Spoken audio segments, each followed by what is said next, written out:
Pier, cosa hai intuito del processo della reincarnazione? Guarda, questo è un argomento topico, nel senso che per me è molto importante, continuo a sentire dei risvegli rispetto a questo concetto, poi chi ci può, come dire, credere o meno, ma più si va avanti nello scavare, più si risvegliano questa realtà di un continuum. Però quello che mi spaventa sempre è questa fatica, no, di vivere una vita e poi in qualche modo andare in uno spazio che non sappiamo e poi ricominciare ancora una vita e vite, vite, vite. C'è quasi una forma, no, di espiazione, mi viene da dire. In questa visione, diciamo, non è semplice anche vedere una figura paterna di un Dio che in qualche modo vuole far soffrire gli animi in questo modo. Questo ovviamente è una visione puerile, perché se un Dio fosse così, come dire, cattivo, non lascerebbe il libero arbitrio anche all'uomo di poter vivere, di poter conquistare la sua identità in tutti i suoi frangenti, attraverso la sua libertà, quindi è proprio il paradigma contrario al senso dell'universo che in qualche modo si basa sulla libertà di ognuno e sulla libertà di evoluzione, di cambiamento, di riprogrammazione anche, se notiamo tutte le cose vengono riprogrammate, quindi è la base di questa possibilità che c'è in tutto l'universo. Detto questo però, quello che mi lascia così è che in questa domanda la risposta, e come sempre mi ritorna chiaro, non sta nel cercare al di là, non so, in un viaggio astrale, in un provare a vedere i mondi, o non solo, diremmo così, la vera risposta di cos'è un'incarnazione, ma mi viene sempre in mente che tutto ciò che noi chiediamo di così complesso e così difficile l'abbiamo davanti agli occhi, come per esempio il senso della vita e la morte l'abbiamo dentro il respiro. Io inspiro e questa diciamo è la vita, una vita vissuta, e poi espiro è una vita che cambia ciclo da una fase di transizione, da un'apnea e entra in un altro tipo di realtà, diremo così, di ciclo, per poi ancora andare in un'apnea e poi rientrare in un'altra ispirazione che conduce quindi a un altro ciclo.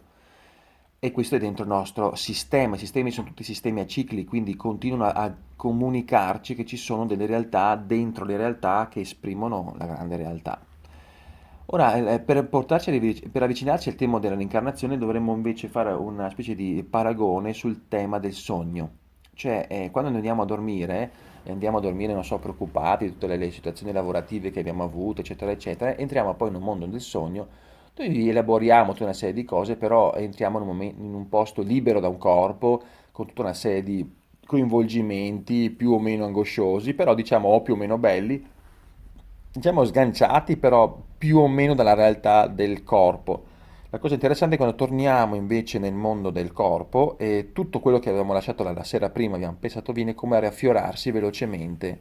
e quindi cominciamo la giornata e ci ricordiamo un po' di quello che avevamo pensato prima. C'è stato come uno sgancio interno. Bene, questo concetto, riportatelo in questo tipo di modalità, cioè in realtà quando moriamo noi è come se entriamo in un mondo del sogno, quindi sganciamo il piano terrestre di collegamento ed entriamo in una specie di laboratorio purificatorio dove elaboriamo tutto quello che ci abbiamo vissuto come la parte emotiva, parte di tutte le nostre tristezze, attaccamenti, eccetera, eccetera. Questa qua si spurga, come nei sogni si spurga un processo che deve andare verso una risoluzione. Non notate mai che i sogni sono sempre, ci risvegliamo quando il sogno conclude, diciamo così, una specie di elaborazione, no? Questa elaborazione è la stessa cosa che viene nel campo astrale, una prima fase di purificazione, quindi elaboriamo tutto quello che abbiamo vissuto, ovviamente più densa, una parte di vita. Una volta che finiamo questa elaborazione ci risvegliamo, no? Risvegliamo dove? In quel caso lì ti risvegli invece in uno spazio, diremmo così,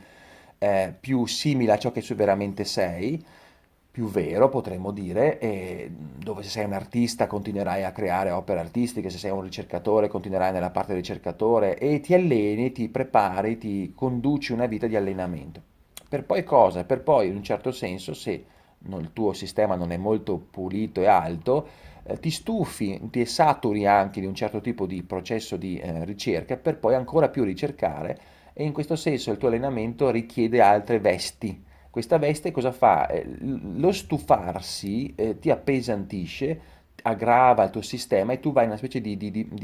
dimenticatoio, di rallentamento dei pensieri, come in un sonno, ecco, in un sonno che piano piano scendi sempre di più e ti vai a incarnare di nuovo. Quando ti incarni però ti ricolleghi a tutto quello che avevi collegato prima alle varie vite, quindi riprendi da dove sei partito, anche se sempre, sei sempre stato collegato, ma a diversi piani. al piano terrestre invece ti ricollega a tutte le vite passate, e come quando io dicevo prima, ti risvegli nella vita, ti risvegli a quello che avevi fatto prima, la sera prima, così la stessa cosa quando riscendi ti ricolleghi a tutto. In ogni sistema noi siamo ricollegati un po' a tutto, però ogni piano ha come i suoi karma di collegamento. Quindi entri nella Terra e riprendi da quel punto di arrivo e vai avanti in questo processo. C'è da dire però in tutto questo che la cosa che mi affascina e mi spaventa d'altra parte è che, come notiamo, non si smette mai di incarnarsi, cioè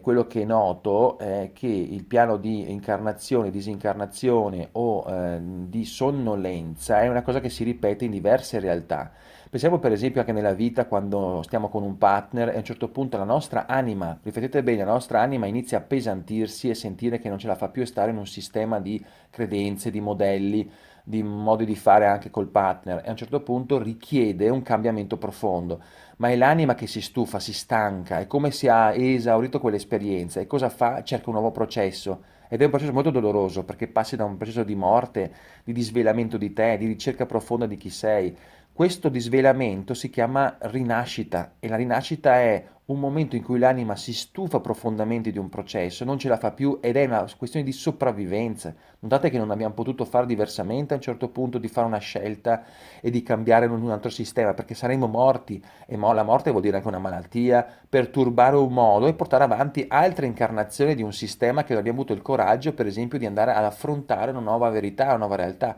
Quella modalità di svelamento vuol dire reincarnarsi in un altro processo, diciamo riformattare un altro processo, quindi risvegliarsi, ma il risveglio un attrarre un nuovo modello. Ora la domanda è, ma questi nuovi modelli sono tutte forme di incarnazione, quindi nel momento in cui anche moriamo, incarniamo nuovi modelli.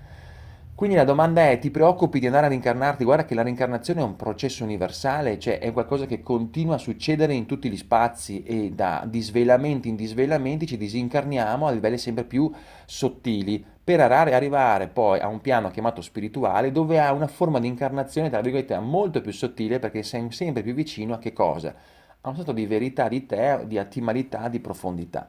Ma allora tutto si riduce in una unica questione, cioè che al di là dell'incarnarsi e disincarnarsi come un ispiro e respiro che lo abbiamo sempre nel qui e ora ed è uno status cosmico continuum, cioè quindi togliti la via di poter uscire, diciamo, da questo tema così facilmente, diciamo, pensando di evitare la reincarnazione. Quello che bisogna fare è aumentare la consapevolezza dell'incarnazione e della disincarnazione, cioè entrare nel sogno in modo consapevole, quindi anche nella vita, ed entrare nel risveglio in modo consapevole, quindi anche nella vita. A ogni momento della vita entrare in un'attimalità in cui sei presente delle cose che stai facendo, delle proiezioni che stai portando, del mentale che sta lavorando, e torniamo a tutte le grandi questioni dei saggi che dicono sì, nel qui e ora, sì presente, aumenta, fissa la coscienza in tutto quello che fai, perché questa è la chiave del risveglio totale, cioè il lavoro passo per passo,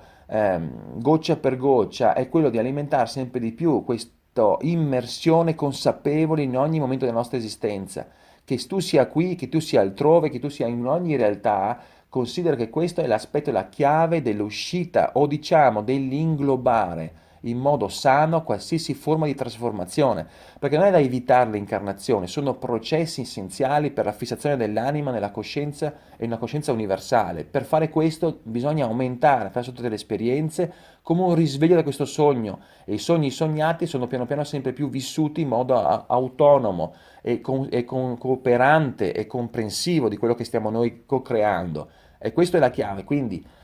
ritorniamo a prendere questo aspetto come fondamentale. Ogni giorno, ogni momento, tornate al vostro respiro, tornate alla vostra